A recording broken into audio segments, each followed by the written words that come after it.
ఉంటాయి కానీ ఓకే మీ నాయకుడు అంత బలమైన వాడైతే ఇంకా కోటరీలు ఏంటి? మీరేదో మన మధ్య ఒక లిస్ట్ రిలీజ్ చేశారు 14 మంది, హార్డ్లీ మీరు ఇంకొక ఇద్దరు మహా అయితే అవైలబుల్, మిగిలిన వాళ్ళు అందుబాటులో లేరు, లేకపోతే వేరే రాష్ట్రాల భాషలు వినిపిస్తాయి. వాళ్ళు ఎందుకండి మీరు మీ నాయకుడు ఎలాగో అందుబాటులో ఉండడు, ఆయన ఉండడు కాబట్టి మిమ్మల్ని పెడితే మీరు అందుబాటులో ఉండని కాడికి ఎందుకండి ఆ వ్యవస్థ ఎందుకు? ఏం చేస్తారు? ఒకటి ఇక్కడ ఏంటంటే ఎక్కడైనా ఇప్పుడు ఒక అధికార ప్రతినిధులుగా ఉన్నప్పుడు కొంతమంది రెగ్యులర్గా యాక్టివ్గా డిబేట్లు వెళ్ళే వాళ్ళు ఉంటారు, కొంతమంది కొన్ని చోట్ల వెళ్ళి కొంత ప్రెస్ మీట్లకు ఈ రకంగా వెళ్ళే వాళ్ళు ఉంటారు. సో ఇప్పుడు ఎన్నికలు అయిపోయి మీరు అన్నట్టుగా 100 రోజులు ఇంకా చాలా సమయం ఉంది, 3 నెలలు దాటింది. సో యాక్టివ్గా కొంతమంది లేరు అంటే కొంతమందికి వాళ్ళ వ్యక్తిగత పనుల నిమిత్తం 1 నెల 2 నెలలు యాక్టివ్గా లేకపోతే వ్యవస్థ అంతా ఎలా ఉంది అని అంటాం కూడా సరైనది కాదు. సో ఎక్కడైనా స్ట్రీమ్ లైన్ అవుతుంది పార్టీ. మీకు 7 అంచెల వ్యవస్థ కదా, మీ నాయకుడిని గడవాలంటే సేమ్ ఆయన సీఎంగా ఉన్నప్పుడు ఎలాంటి వ్యవస్థ అంతరా సార్? సీఎంగా ఉన్నప్పుడు కాదు కదా సార్, సీఎంగా ఉన్నప్పుడు అంటే సజ్జల రామకృష్ణారెడ్డి గారు, మళ్ళీ ఆయన ఎవరు కృష్ణమోహన్ రెడ్డి గారు అండ్ ఇంకొక ఆయన ఉంటారు, వీళ్ళ ముగ్గురిని దాటుకొని వెళ్ళాలి. లేదు వాసుదేవన్ గారు, ఇప్పుడు ఎక్కడంటే ఒకటి అపోజిషన్లో ఉన్నప్పుడు వేరు ఉంటుంది, అధికారంలో ఉన్నప్పుడు వేరు ఉంటుంది. అధికారంలో ఉన్నప్పుడు అంటే సీఎం ఆఫీస్ మొత్తం కంట్రోల్లో ఎవరు ఏంటి ప్రోటోకాల్స్ ఇవన్నీ రకరకాల దాంట్లో ఉన్నప్పుడు ఏంటంటే జగన్మోహన్ రెడ్డి గారి నాయకులు కానీ కార్యకర్తలు కానీ కొంత కలిసేటటువంటి అంశంలో కొంత డిలే అయినటువంటి వాస్తవం. కానీ ఈరోజు అటువంటి పరిస్థితి లేదు. జగన్మోహన్ రెడ్డి గారు పబ్లిక్ డైరెక్ట్గా అటాచ్ అవుతూ ఉన్నారు. ఎక్కడికక్కడ ఎయిర్పోర్ట్లు సామాన్య ప్రయాణికుల్లానే ఎయిర్పోర్ట్లోకి వెళ్తూ ఉన్నారు, అలానే ప్రయాణిస్తూ ఉన్నారు. సో జగన్మోహన్ రెడ్డి గారిని కలవటం ఈజీయే. ఆ వ్యవస్థలు ఏమి లేవు, అటువంటి ఎవరో కూడా మధ్యలో క్వార్టరీలు ఉండి అడ్డం పెట్టి.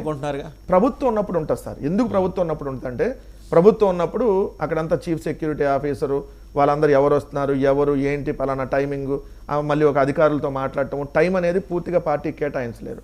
అప్పుడు పార్టీ ప్రభుత్వంలో లేరు, జనాలకు కలుస్తున్నాడు కానీ పార్టీలో ఏం జరుగుతుందో తెలుసుకోవట్లేదు. ఇప్పుడు ప్రధానమైన ఆరోపణ గడిచిన కొంతకాలంగా సోషల్ మీడియాలో మీ పార్టీలో అంతర్గతం కూడా వస్తుంది. విడుదల రజనీ గారు టీడీపీకి కోవర్ట్గా మారారు. ఆవిడ దగ్గరుండే మోబిదే వెంకటరమణ ఇలాంటి వాళ్ళందరినీ పంపిస్తున్నారు.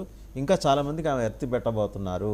టీడీపీ డిఎన్ఏ ఆవిడలో ఉంది అనే ప్రచారం జరుగుతుంది. జరుగుతున్న డెవలప్మెంట్స్ చూసినా కూడా కొద్దిగా పోలిక సామ్యంగా లేదు వాసుదేవన్ గారు, ఒక మాట, పార్టీలో నుంచి ఎవరైనా వెళ్ళిపోయారు అంటే వాళ్ళు తన రాజకీయ అవసరాల కోసమో ఇంకో లేదంటే కేసులకు భయపడు, లేదంటే చూడని పవరా చూడని పదవా, ఆయన మంత్రి పదవి కావాలి, ఆయన ఎక్కడో హర్ట్ అయ్యారు సార్. లేదు ఇప్పుడు ఆయన వెళ్ళిపోవడానికి కారణం ఆయనకు మంత్రి పదవి కావాలి, ఆయనకి ఎమ్మెల్సీ ఇచ్చి మంత్రి ఇస్తామంటున్నారంట. మరి ఎట్లా పాజిబుల్ అయిద్దో నాకు తెలియదు. ఎందుకంటే ఒకే నియోజకవర్గంలో 2 మంత్రులు అంటే చంద్రబాబు నాయుడు గారు ఇస్తానని హామీ ఇచ్చాడు కాబట్టి ఆయన వెళ్ళిపోయాడు. ఎందుకంటే భూమా నాగిరెడ్డి గారు కూడా అప్పుడు అలాంటి హామీ ఇచ్చారు. దయచేసి భూమా నాగిరెడ్డి గారి పరిస్థితి మాత్రం మోపిదేవి గారికి రాకూడదని మనస్ఫూర్తిగా కోరుకుంటున్నా. ఎందుకంటే మనం మొదటి నుంచి మా పార్టీలో ఉన్నారు కాబట్టి అట్లాంటి పరిస్థితి రాకూడదని కోరుకుంటున్నా. కానీ ఇది కరెక్ట్ కాదంటున్నా. ఎందుకంటే మీకు 2 సార్లు టికెట్ ఇస్తే 2 సార్లు మీరు ఓడిపోయారు, అయినా కూడా మీకు ఎమ్మెల్సీ ఇచ్చాం, మంత్రి ఇచ్చాం, మళ్ళీ రాజ్యసభ ఇచ్చాం, జిల్లా పార్టీ ప్రెసిడెంట్ ఇచ్చాం. కానీ ఈరోజు మీరు తల్లి పాలు దాగి తల్లి రొమ్ము గుద్దినట్టుగా ఇప్పుడు ఏదో పదవులు రాలేదు, మొన్న ఏదో టికెట్ ఇవ్వలేదనే అంశంలోనో ఇప్పుడు వాళ్ళు ఏదో ఆఫర్ చేశారనో వెళ్ళిపోవటం అనేది ఇది మంచి పద్ధతి కాదు. సరే మీ విఘ్నతగా వదిలేసాం, మా పార్టీలో లేనప్పుడు అతను కూడా డిస్కషన్ అనవసరం. మీరు అన్నటువంటి విడుదల రజనీ గారు అటువంటి ఆపరేషన్ చేస్తున్నారనేది అయితే మేమైతే నమ్మట్లేదు.